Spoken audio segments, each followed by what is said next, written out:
Today, we need to talk about something that's been keeping me up at night. Starting January 2026, there are new airport rules specifically affecting travelers over 70, and I'm seeing seniors getting turned away at the gate because nobody warned them. Nobody.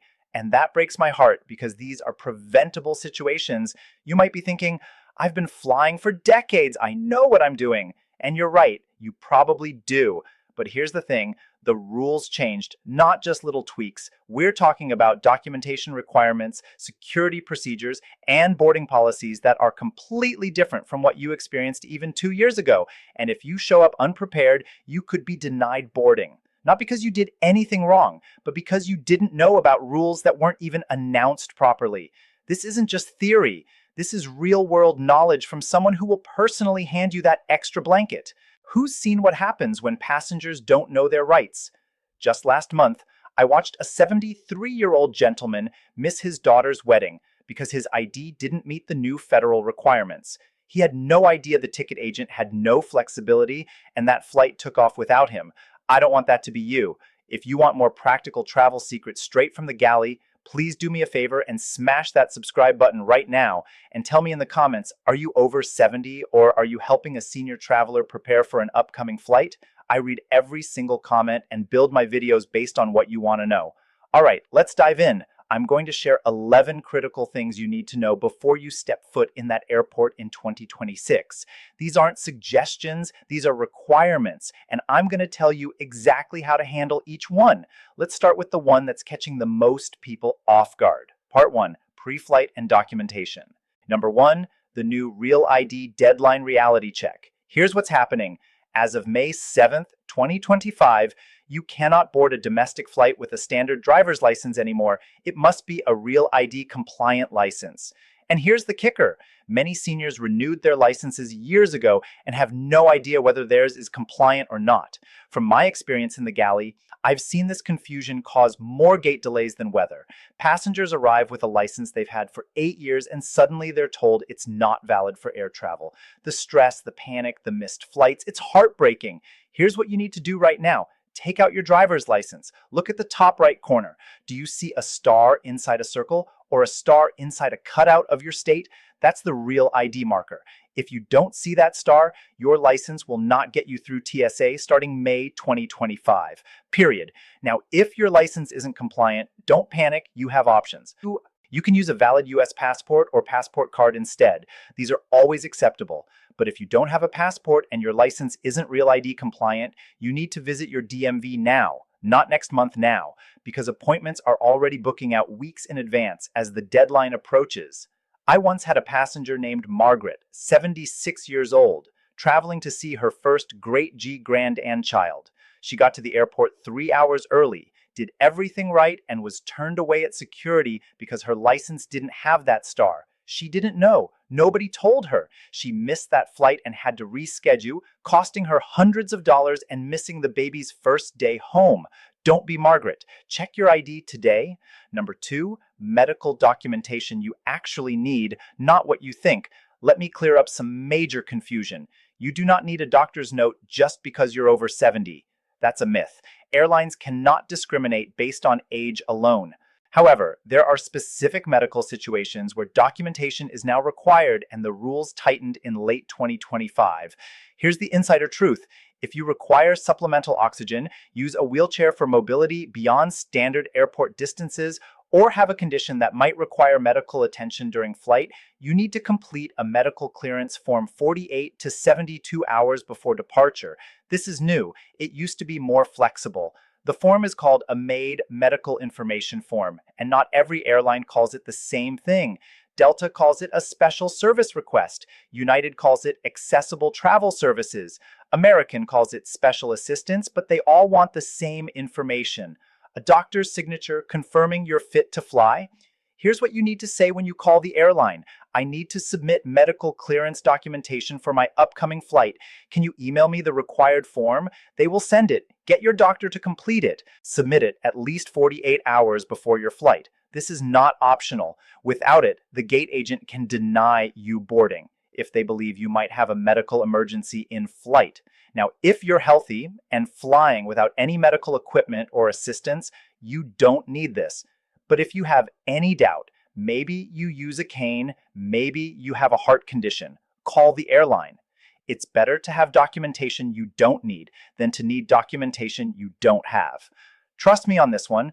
Number 3, prescription medication rules that changed. This one catches people off guard all the time.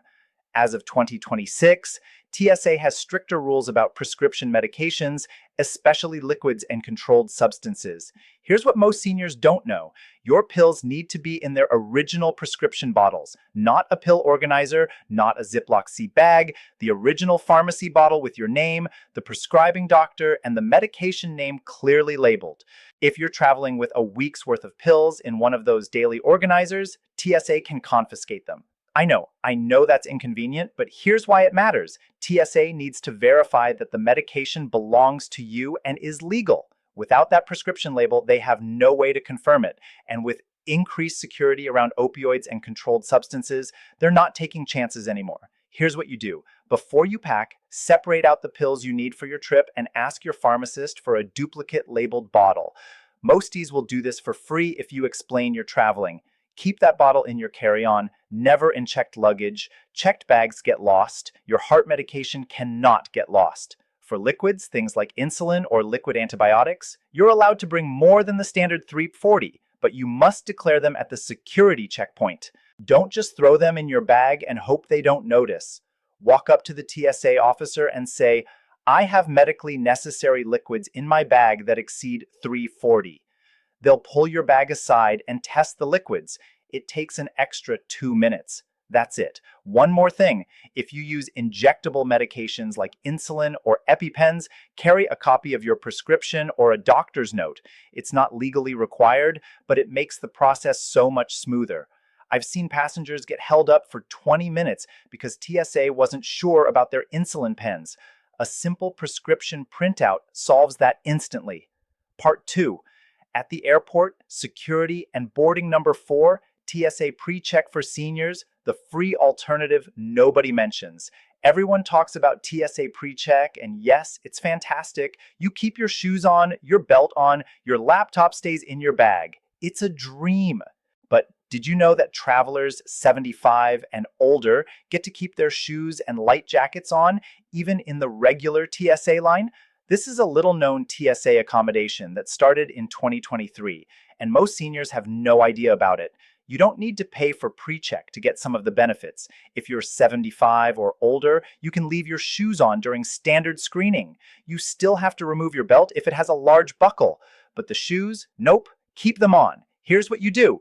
When you get to the security line, tell the TSA officer, "I'm 75 and I'd like to keep my shoes on." They'll direct you through. That's it. It's your right. It's official TSA policy. Use it. Now, if you're under 75 but over 70 and you're thinking, "What about me?" Here's my crew secret. Get TSA pre-check. It's $78 for 5 years, which breaks down to about $50 per year. That's less than one checked bag fee, and the time and stress you save, priceless. You can apply online. Schedule an appointment at an enrollment center and you'll have it within 2 to 3 weeks. But here's the insider tip nobody tells you. If you have certain credit cards, they reimburse the TSA pre-check fee. Cards like the Chase Sapphire Reserve, Capital One Venture, or even some American Express cards cover it completely. Check your credit card benefits before you pay out of pocket. You might already have this covered and not even know it. Number 5, the pre-boarding rights they don't announce. All right, this is a big one. Airlines are required by federal law to allow passengers who need extra time or assistance to board before general boarding begins.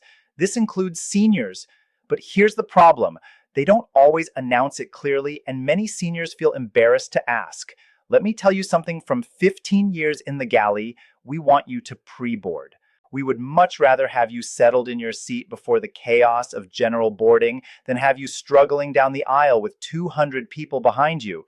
It's safer for you, it's easier for us, and it keeps the boarding process moving smoothly. Here's what qualifies you for pre-boarding. If you need extra time to get settled, if you need to store a mobility device, if you have difficulty walking long distances, or if you simply feel more comfortable boarding early, you qualify. Age alone doesn't automatically qualify you. but needing extra time does. And let's be honest, many of us over 70 do need that extra time. Here's exactly what you say at the gate. I'd like to request pre-boarding because I need extra time to get settled. That's it. You don't need to justify it. You don't need a doctor's note. You don't need to feel guilty. The gate agent will allow you to board during the pre-boarding phase, which happens right after active military and families with small children. Now, some airlines call this priority boarding or courtesy boarding, but it's all the same thing. You board early. No extra charge. It's free. It's your right. I once had a lovely couple in their early 70s who didn't know to ask. They waited until their boarding group was called and the husband was using a cane. By the time they got down the aisle, he was exhausted and nearly fell trying to lift their carry-on. If they had pre-boarded, I would have been there to help them with no rush, no crowd, no stress. Please, my wonderful seniors, ask for pre-boarding. We're here to help you. Number 6, new mobility device screening procedures. If you use a cane, walker, wheelchair, or any mobility device, TSA updated their screening procedures in 2025, and you need to know what to expect so you're not caught off guard. Here's what changed. TSA now uses advanced screening technology for mobility devices, which means your device might go through a separate scanner or get swabbed for explosives. This is standard procedure. It's not personal. They're not singling you out. But if you don't know it's coming, it can feel invasive and frustrating. Here's the process. When you arrive at security, tell the TSA officer, I use a mobility device and need assistance. They will direct you to a separate lane where they can accommodate you. Your device will be inspected either by hand or through a scanner, and you'll be asked to walk through the metal detector or receive a pat down if you can't walk through. Now, if you cannot stand or walk through the metal detector, you can request to remain seated in your wheelchair. TSA will conduct a pat-down screening while you're seated. This is allowed. This is your right. Don't let anyone tell you otherwise. Here's the magic phrase. I need to remain seated for screening due to mobility limitations. They will accommodate you. If they give you any pushback, ask to speak with a TSA supervisor. Supervisors are trained on these accommodations and will make sure you're treated properly. One more insider tip. If you're traveling with a collapsible wheelchair or walker, collapse it before you get to security. It makes the screening process faster because it can go through the X-ray belt more easily. If you need help collapsing it, ask a TSA officer or airline employee. They'll help you. Part 3, accessibility and special services. Number 7, wheelchair assistance. When to request earlier than you think, this is critical. If you need wheelchair assistance at the airport, you must request it when you book your ticket or at least 48 hours before your flight, not when you get to the airport, not at check-in, 48 hours in advance. Here's why this matters. Airlines contract with third-party companies to provide wheelchair services, and those companies staff based on advance requests. If you show up at the airport needing a wheelchair and you didn't pre-air request it, you might wait 30 minutes or more for someone to become available. I've seen seniors miss flights because they waited too long for wheelchair assistance that should have been prearranged. Here's what you do when you book your ticket online. Look for a section called Special Services or Accessibility Requests. Check the box for wheelchair assistance. If you're booking by phone, tell the agent, I need wheelchair assistance from check-in to the gate and from the gate to baggage claim on arrival. Be specific. They need to know exactly where you need help. If you already booked your ticket and didn't request it, call the airline now. Say, I have a flight on date and I need to add wheelchair assistance to my reservation. They'll update it in the system. Now, here's the insider truth. Wheelchair assistance is free on all U.S. airlines. Free. It's part of the Air Carrier Access Act. You don't tip the wheelchair attendant, though many passengers do because they're grateful for the help, but you don't have to. The service is free and you should never feel like you're imposing. From my experience on the galley, I can tell you that we'd much rather you request a wheelchair than try to tough it out and risk falling or exhausting yourself. Airports are huge, gates are far, you're allowed to ask for help, you've earned it. Number 8, the invisible disability. Accommodations. Not all disabilities are visible.